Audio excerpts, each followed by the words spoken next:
Okay, class, we are ready for chapter 21. Maya was just introduced in chapter 20. So here we go, chapter 21. Maya was happy and excited the day she took me for a car ride. We're gonna work together. Isn't that great, Ellie? You won't have to sleep in the kennel anymore. I bought a bed for you. You can sleep in my room.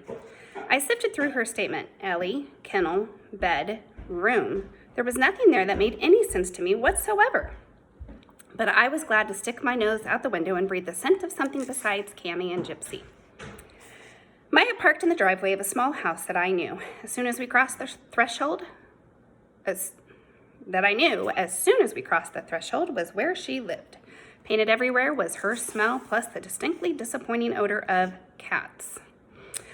I inspected the dwelling, which was tinier than Jacob's apartment, and immediately encountered an orange feline sitting on a chair at the table. She regarded me with cold eyes, and when I approached her wagging, she opened her mouth and gave me an almost silent hiss. Stella, be nice. That's Stella. Stella, this is Ellie. She lives here now. Stella yawned, unimpressed. A flash of gray and white motion out of the corner of my eye drew my attention. Tinker, that's Tinkerbell. She's shy. Another cat? I followed her into the bedroom, where a third feline, a heavy black and brown male, sauntered out and sniffed at me with fish breath. And that's Emmett. Stella, Tinkerbell, and Emmett. Why on earth would a woman want 3 cats? Tinkerbell was hiding under the bed, thinking I couldn't smell her there. Emmett followed me into the kitchen and looked curiously into the bowl Maya filled with food, then lifted his head and walked away as if he didn't care that I was eating, and he was not.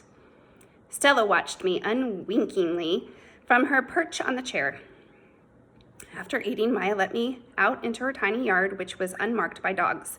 I did my business with dignity, aware that at least some of the cat population was observing me. Good girl, Ellie, Maya enthused. Apparently, she was of the excited to see you being in the yard persuasion. Maya made her own dinner, which smelled pretty good and drew attention of Stella, which jumped right up on the table and waltzed around like a bad cat. Maya didn't say anything to her, apparently feeling that cats were worthless, untrainable animals. We went for a walk on the leash after dinner. There were a lot of people out in the yards, many of them children, which made me feel restless. I had not done any work in several weeks, and there was a tension in my muscles. I wanted to run, to find, to save people. As if picking up on my mood, Maya began to trot. Want to run, a little girl? She asked. I increased my pace, sticking right to her side as Jacob had taught me. Before long, she was huffing, and I could smell her sweat break out from her pores. The heat was coming off the pavement and into my paws, and as we passed houses, dogs barked enviously. And then Maya abruptly stopped. Whew, she panted. Okay, we're gonna need to spend some more time on the treadmill, that's for sure. I didn't really get what was happening until that night. I was lying on the rug while Maya took a bath and dressed in different clothing, and then she called me into her bedroom. Okay, lie down here, Ellie. Good girl, she said, patting a dog bed. I obediently curled up in it, but I was mystified. Apparently, I would be staying here for a while. Was this where I lived now? What about Jacob? What about my work? The next morning, Maya and I did do work, though it was a little strange. Wally was there and greeted me like an old friend, along with a woman who sometimes came along to play find us. Her name was Belinda, and Wally's smell was always all over her, so I suspected that when we weren't there, Belinda and Wally played find with each other. Wally stayed with Maya while Belinda went off into the woods. He talked with Maya, teaching her the hand signals and commands we used during work. Then Maya said, Ellie, find, and I raced off while Wally and Maya followed. Belinda was sitting inside a car, which fooled me, not at all, and I returned to Maya. See how she looks? Wally said. She found Belinda. You can tell by her expression. I waited impatiently for Maya to tell me to show, but she and Wally were too busy talking. I'm not sure. She doesn't look much different than the other time she came back, Maya said. Look at her eyes, the way her mouth is tightened. Her tongue's not out. See? She's on alert. She has something to show us. At the word show, I trembled, caught in half lunge. It hadn't really been a command. So now I tell her to show? Maya asked. Quit teasing me. Were we working or not? Show, Maya finally called. Belinda came out of the car laughing when we found her. Such a good dog, Ellie, she told me. Now you play with Ellie. It's important. It's her reward for such hard work. When Maya played with me, it was different from Jacob's play. Maya seemed to actually enjoy it. It wasn't just something she did at the end of show. She had the rubber bone from the kennel, and I dug in my feet and clenched it in my jaws while she tried to take it away. Maya had a life different from anyone else I'd ever encountered. Not only was she burdened with too many cats, but most nights she went to a larger home with lots of people and a wonderful-smelling woman named Mama.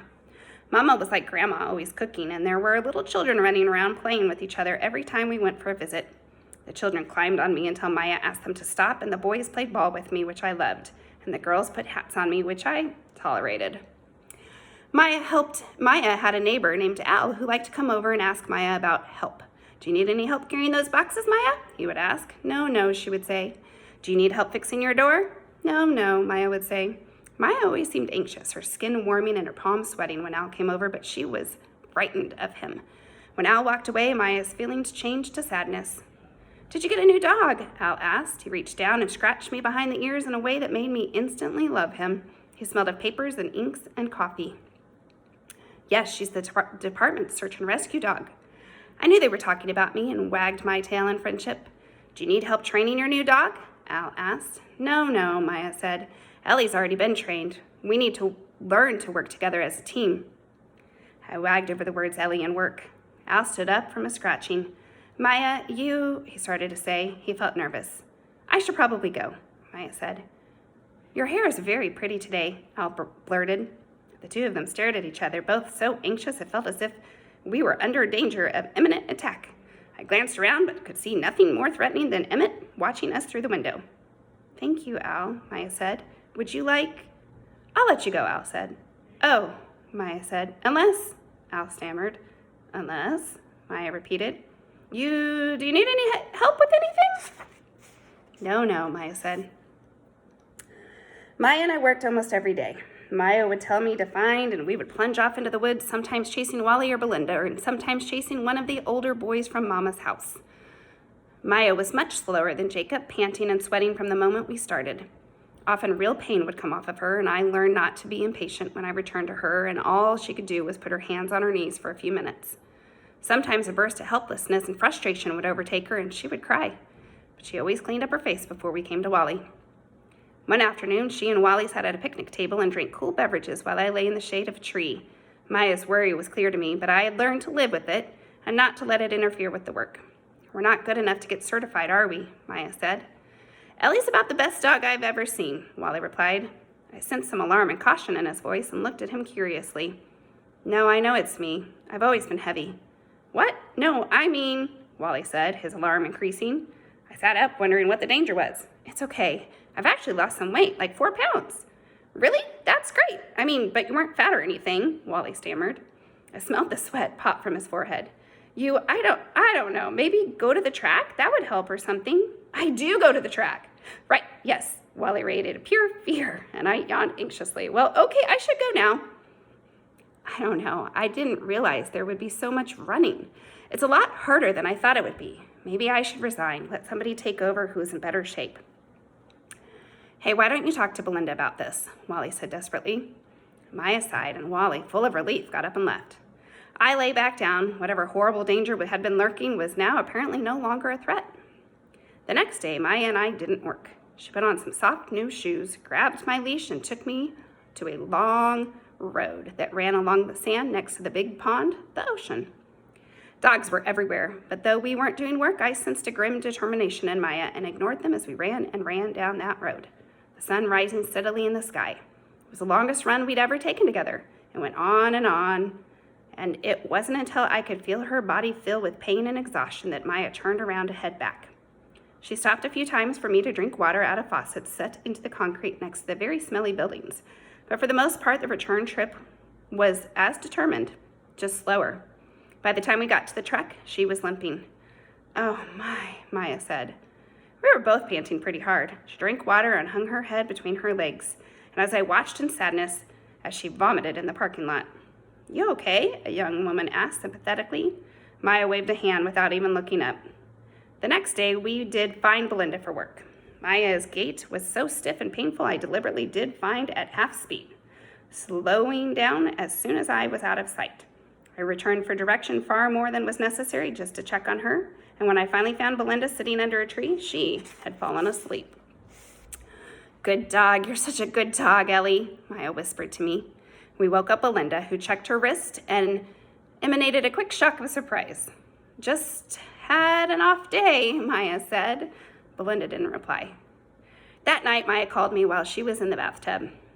I sniffed curiously at the bubbles in the tub and lapped up a little of the water, wondering why anyone would want to swim in such a small enclosure. Certainly the cats weren't interested. Tinkerbell was, as usual, hiding from the world. Stella was conducting an unauthorized examination of my bed. I could tell by the smell of it that she'd even tried sleeping there. And Emmett was in the bathroom with me, licking himself and waiting for something to happen that he could ignore. Maya was sad. She reached a wet hand out and stroked my head. "I'm sorry, Ellie. I'm just not good enough. I just can't keep up with you in the field. You're such a good dog. You need someone who can handle you." I wondered if she would be happier if I got into the tub with her. I put my paws up on the edge of the tub, testing the theory a little. Emmett stopped licking himself and looked at me without any of the proper respect, then lifted his tail and waltzed out of there as if daring me to chase him down and reduce the cat population in the house. "Tomorrow, I have a surprise for you, Ellie," Maya said, still sad. Well, okay, I'd gone this far. Climbed into the tub, sinking through the insatiable bubbles. "Ellie," Maya laughed, her delight blowing out the sadness like a candle.